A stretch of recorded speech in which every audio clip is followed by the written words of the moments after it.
Welcome, everybody. I'm Neil Cavuto. And as we wrap things up, this very eventful week, Wall Street star Tom Belesis is dealing with this other Wall Street Hollywood offering. We already know that John Thane doesn't plan to see Margin Call. So what about Tom? But first, what about this improving economy? Hydra offshore. It's priced right for us to make 3 to 5 times on our money. And better yet, what we all love the most, big year-end bonuses. Churchill Schwartz. Uh-oh, Tombo. Maybe Tom Belesis signed up for the wrong Wall Street movie. Was it a bad call not getting in? Margin Call?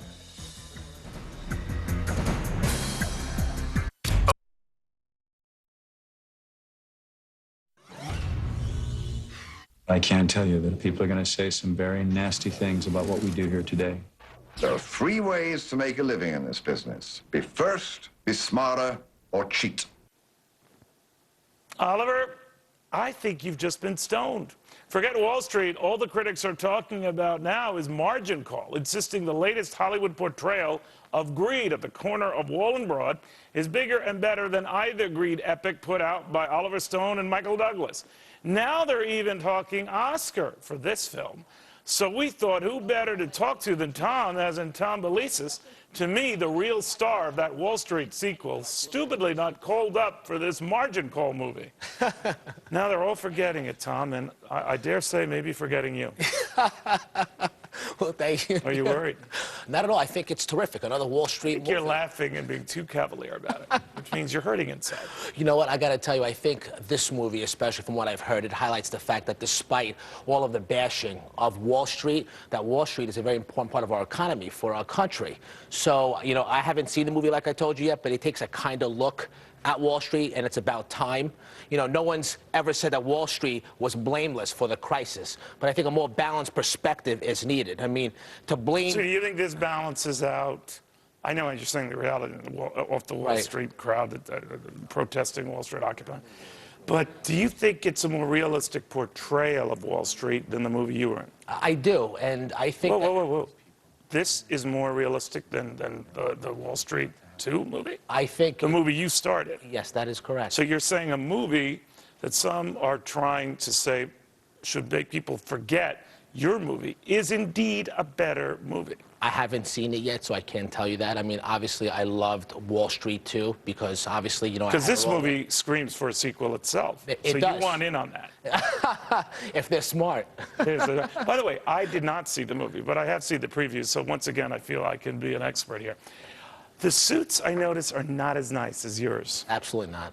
So that's unrealistic, because everyone on Wall Street dresses like you do, right? You would hope, right? Right. Your suit is my house, by the way. So what is it with all these films? I mean, I guess this was supposed to be like a Lehman Brothers, and like right before the meltdown. Charlie Gasparino says, no, Neil, it's more like Goldman Sachs, right before the meltdown.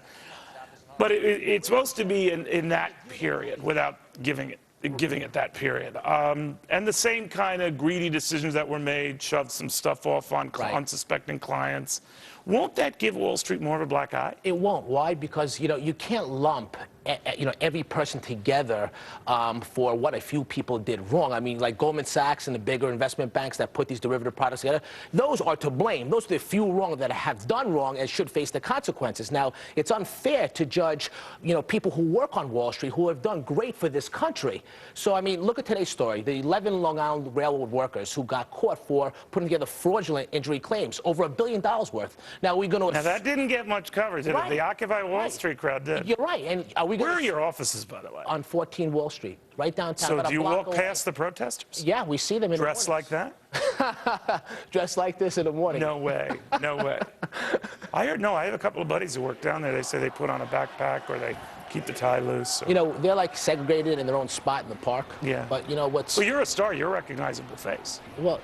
No, seriously, you are. Well, do they say anything to you? No, I don't, pay attention to what they do. I just, don't mind what they're doing because I think it's foolish and it's a waste of time. But do you think movies like this, including this latest one, Margin Call, feed into the public perception that Wall Street is a different crowd, gets different treatment? I know you're right. They do have the moral dilemma as much as the Wall Street sequel did.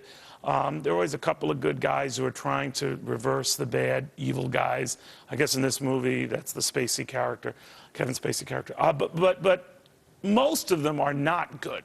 Does that bug you? It doesn't, because, like I said, I think that there are a few people, okay, or groups, as we would say, that did wrong, with the meltdown, in the financial industry, and those are to blame. So, but also, Neil, we can't go out there and start blaming everyone for doing something wrong. And you know what? It's important now that we stop this, because this country is very polarized, and to keep demonizing certain groups like Wall Street people, the top 1% income earners, because you know what good is it going to do for the country? It's going to do nothing. This country is very divided, and it's time for the president, okay, to stop demonizing. Well, the people he's who kind earn. of siding with these guys. He is siding, and it's a great scapegoat for the president.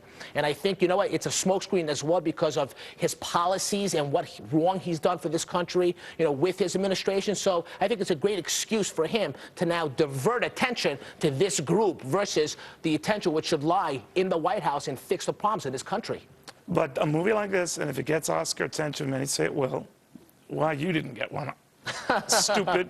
Nevertheless, this one might, and it's going to feed, I think, people's perceptions that Wall Street's a crooked place. And by the way, the clip we showed you, where you're saying about money and all that, as if that's wrong. You're just saying, hey, guys, we're in this essentially to make some money here. You know what? Listen, people work hard, they deserve to make money. You know what? But, there's certain people out there who did wrong, and unfortunately, a lot of people caught a black eye for it. Exactly. And it's unfortunate. Well, I'm still bitter, but I found out, other anchors here are paid. Did you know that?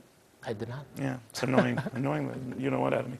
All right, Tom, always good to see you. Congratulations on papahood. You have a beautiful son. Much. Thank you so much, Neil. Wait, did that little guy hit the jackpot or what? All right, Tom, one of the best in the business, one of the nicest, too. It turns out, by the way, that Netflix ain't the only knucklehead here. Did you hear about this? Now, red-faced rival is even dumber because it doubled down on what I'm calling Netflix dump. This one you won't believe. Maybe you will. I just found it unbelievable.